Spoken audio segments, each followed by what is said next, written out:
Nah, sebagian santri seringkali mereka tidak memahami siapa objek dari dakwah mereka, sehingga mereka hanya menyampaikan apa yang ingin mereka sampaikan, bukan apa yang dibutuhkan oleh orang lain. Sehingga apa yang mereka sampaikan seringkali tidak banyak didengar oleh orang lain karena tidak memahami dengan siapa mereka berbicara.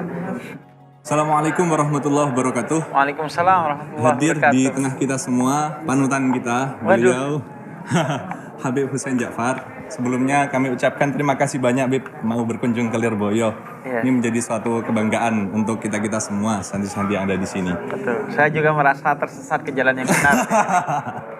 Baik, langsung saja pada kesempatan kali ini saya mewakili teman-teman yang ada di Lirboyo itu ingin tanya-tanya kepada panjenengan Bib, yaitu seputar kita saat ini itu ada di era di mana orang-orang itu dipenuhi dengan berbagai macam informasi, dipenuhi dengan tantangan-tantangan. Di era milenial sudah tidak asing lagi bahwa tantangan saat ini itu sekiranya jauh lebih berat karena informasi datang dari mana saja. Nah, ini kami ingin menanyakan bagaimana tantangan-tantangan untuk santri, wabil khusus santri-santri Lirboyo untuk menghadapi era zaman sekarang ini. Terlebih santri itu kan basicnya kutubut turath, Iya. yaitu kitab salaf, kitab kuning. Nah, barangkali dari panjenengan memberikan sepatah dua patah kata untuk santri-santri, wabil khusus santri Lirboyo. Iya, sepatah dua patah saya kasih 3 patah aja lah kalau begitu. Jadi 3 hal. Yang pertama adalah tentu kita tahu dan kita yakin bahwa santri-santri Lirboyo ini sangat cakap dalam urusan teks. Tadi yang disebut sebagai turots, kitab-kitab kuning. Namun terkait dengan dakwah kepada orang lain, itu yang dibutuhkan bukan sekedar kecakapan dalam teks, tapi juga kecakapan dalam konteks. Jadi kita harus mengetahui kepada siapa ilmu ini nantinya akan dibagikan, sehingga ilmu ini bisa bermanfaat bukan hanya bagi kita, tapi bagi orang lain. Karena itu sudah tugas khususnya bagi seorang santri balighu anni walau ayat, untuk menyampaikan dari Nabi Muhammad walaupun 1 ayat. Nah, karenanya dia harus paham konteks. Nah, sebagian santri seringkali mereka tidak memahami siapa objek dari dakwah mereka, sehingga mereka hanya menyampaikan apa yang ingin mereka sampaikan, bukan apa yang dibutuhkan oleh orang lain. Sehingga apa yang mereka sampaikan seringkali tidak banyak didengar oleh orang lain karena tidak memahami dengan siapa mereka berbicara. Yang perlu dipahami akhirnya dari konteks itu adalah bahasanya, kemudian mungkin penampilannya. Saya sampai bela-belain jadi Habib swasta ini kan karena mempertimbangkan konteks itu kan. Kemudian temanya, katakanlah santri yang membahas tema kesadaran ekologi dalam Islam, kemudian kesehatan mental dalam Islam, tantangan pangan dalam Islam, krisis air dalam Islam, itu kan masih minim. Padahal itu isu-isu yang ada di depan mata kita dan butuh kehadiran Islam dalam hal ini. Jadi konteks itu penting, bukan hanya teks. Santri Lirboyo saya hakul yakin, bukan hoakul yakin. Karena kalau hoakul yakin itu yakin kepada hoak.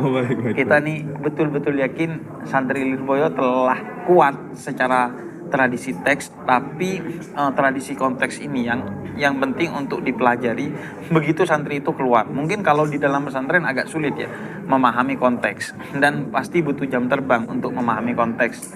Karena itu perlu disadari dari awal untuk dipelajari. Saya sampai belajar public speaking, belajar tren berpakaian dan lain sebagainya.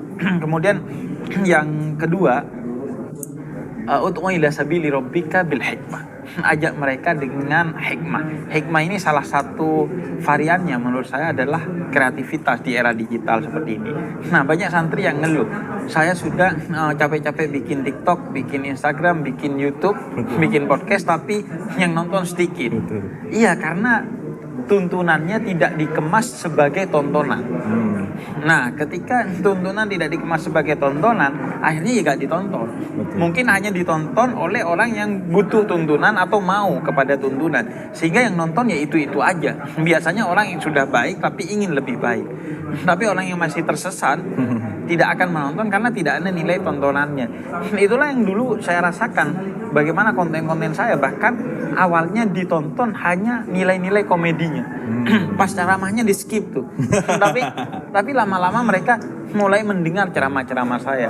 Bahkan kalau saya hadir ke tempat-tempat yang jauh dari nilai-nilai kesantrian, tradisi-tradisi kesantrian, mereka hafal quote saya, hafal tema-tema dan nilai-nilai yang saya ajarkan. Sekarang itu yang jadi PR teman-teman itu ya mungkin panjenengan bisa berbagi tips untuk mengadaptasikan dari Kutubut Turoth untuk para masyarakat awam. Iya. Ini barangkali panjenengan bisa kasih tips soal itu. Soalnya kan gimana ya, orang kalau audiennya itu sama-sama santri mungkin bisa saling memahami. Iya. Nah, kalau audiennya dari orang awam ini sekiranya akan jadi PR tersendiri gitu. Kebetulan soalnya di Lirboyo itu ada semacam media namanya Santri Mengaji. Ya di situ semacam mengadaptasi dari Kutubut Turoth untuk masyarakat. Betul, itu tantangannya. Kita selesaikan dengan tadi memahami konteks kepada siapa kita ini akan bicara. Beda loh kepada perempuan dan kepada laki-laki, kepada orang tua dan anak muda, bahkan kepada Gen Z dan generasi milenial. Saya masuk ke Gen Z aja udah mulai susah. Tapi kalau generasi milenial saya ya 1 juta subscriber. Masya Allah. Itu tahadus bin nikmah yang bernada takabur itu. Nah, yang kedua kreativitas. Nah, yang ketiga itu adalah wawasan-wawasan di luar Turoth. Misalnya filsafat, metodologi, public speaking. Saya rasa itu penting untuk kita pahami agar apa yang kita sampaikan itu bisa lebih punya perspektif yang tidak hanya Turoth, tapi yang lebih utuh dan yang lebih relate dengan orang. Jadi ketika bicara ghibah gak hanya bicara ghibah dalam pengertian Turoth, tapi juga bicara ghibah di era digital. Jenis-jenis ghibah di tongkrongan misalnya. Ada yang bagian ngelempar isunya, ada yang bagian nangkep, ada yang bagian soalin bilang itu dosa tapi emang iya sih. Kan itu kreativitas yang dibutuhkan dengan wawasan. Nah, dan pada akhirnya semua itu harus berbasis kepada imajinasi bahwa yang dengerin kita itu bukan santri. Santri itu jumlahnya di Indonesia hanya 1,4%. Sedangkan anak muda jumlahnya itu 64%. Kita sedang mengalami bonus demografi di mana jumlah anak muda itu mayoritas dari masyarakat Indonesia. Nah, masalahnya sebagian santri termasuk saya dulu ketika bicara di YouTube itu membayangkan yang dengerin itu santri. Sehingga saya mengutip Turoth bahkan tanpa diterjemahkan. Bahkan yang daki-daki, yang tinggi-tinggi, bahkan untuk ego saya, agar santri lain melihat saya itu keren, saya itu pintar, saya itu hebat. Padahal santri hanya 1,4% secara jumlah, dan yang dengerin kita berapa? Mungkin nggak ada karena dia sudah punya ilmunya itu. Karena itu bayangkan ketika kita bicara kepada kamera untuk ditayangkan di YouTube, yang dengerin kita itu pemuda tersesat. Sehingga konten-konten cara berwudu, cara sholat itu bahkan tontonannya jutaan. Kita ngebayangin ya, apa sih kok ada orang ngajarin cara wudu, kan iya. Wong kita jangankan lahir, sebelum lahir aja udah dinazarin, dibacain kitab, dibacain Quran. Lahir kita madrasah, nyantri, UIN, jadi bersama agama. Membayangkan gak masuk akal ada orang bikin konten YouTube tentang cara wudhu, cara sholat. Tapi nyatanya orang butuh itu. Nah, ini kelemahan kita. Kita tidak memberikan kurikulum dasar tentang agama sehingga mereka tidak menemukan apa yang mereka butuhkan dari konten-konten kita. Itu. Dan santri kadang ngebayangin, wah biar terlihat keren oleh santri lain. Saya dulu membayangkan itu. Tapi sekarang saya tidak pernah membayangkan bahwa pendengar saya itu adalah santri. Nah, santri ya tidak perlu didakwai lah. Ngapain mendakwah ke santri? Orang tua juga gak perlu didakwai karena orang tua sudah didakwai oleh pendakwah yang sangat ulung, yaitu malaikat maut. Masya Allah. Jadi dakwah kita itu ke pemuda yang jumlahnya 63% yang non santri itu, dengan segala tantangannya. Bagi saya kalau ingin mengubah masa depan Muslim, masa depan bangsa, masa depan kemanusiaan di Indonesia, ya ubah 63% kalangan muda non santri ini.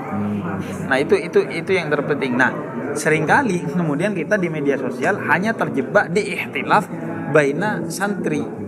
Oh itu, yang dibahas itu aja, kunut dan gak kunut. Wong sama-sama gak sholat subuh kok dibahas kunut dan gak kunut gitu. Maulid itu aja, padahal orang di luar sana itu tidak sampai di sana minimal, atau bahkan tidak peduli itu. Itu hanya isu di sekitaran santri aja. Nah, bagi saya tantangannya itu mungkin. Baik. Ya, luar biasa sekali dari panjenengan Bib. Ini terakhir untuk teman-teman Lirboyo, nyuwun kesan-kesan dari panjenengan. Jadi fansnya panjenengan itu sangat luar biasa banyak kalau di Lirboyo. Itu saya kemarin waktu Ramadan itu aktif lihat podcastnya panjenengan Bib, Masya Allah. Iya, yang login ya? Iya. Hasilnya apa? Log on. Jadi kalau mudah tersesat nonton login jadi login, kalau santri nonton login jadi log on. Tapi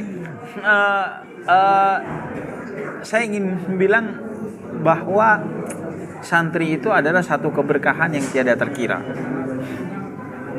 Dia akan merasakan indahnya santri itu biasanya ketika selesai menjadi santri. Saya adalah saksi atas hal itu. Betapa indahnya kehidupan pesantren. Karena itu nikmati, ambil keberkahan, ambil ilmunya. Dan santri itu ada sosok yang begitu agung karena rebahan itu dapat pahala.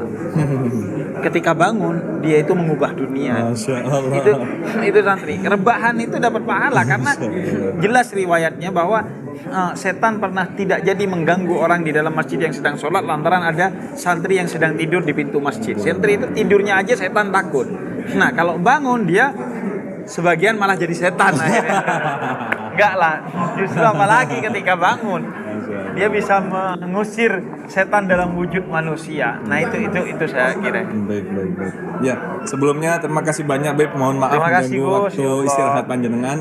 Ini kami mengucapkan terima kasih banyak jazakumullah. Terima kasih juga atas sambutannya kepada Lirboyo. Kita kesini penuh kehangatan, penuh ilmu, penuh keberkahan. Kita merasakan langsung hal itu dan alhamdulillah ini untuk pertama kalinya saya ke Lirboyo. Kalau pesantren Jombang kayaknya sudah semua dan tidak sekali, tapi ke Lirboyo alhamdulillah akhirnya sampai ketemu Gusnya, Niknya yang biasanya saya tonton di media sosial, ketemu langsung sekarang alhamdulillah. Semoga nggak kapok gitu. Kayaknya kecanduan. Oke, baik. Sebelumnya terima kasih banyak kepada beliau. Saya ucapkan jazakumullah khairan ahsanal jaza. Sekian. Kurang lebihnya mohon maaf. Assalamualaikum warahmatullahi wabarakatuh. Waalaikumsalam warahmatullahi wabarakatuh.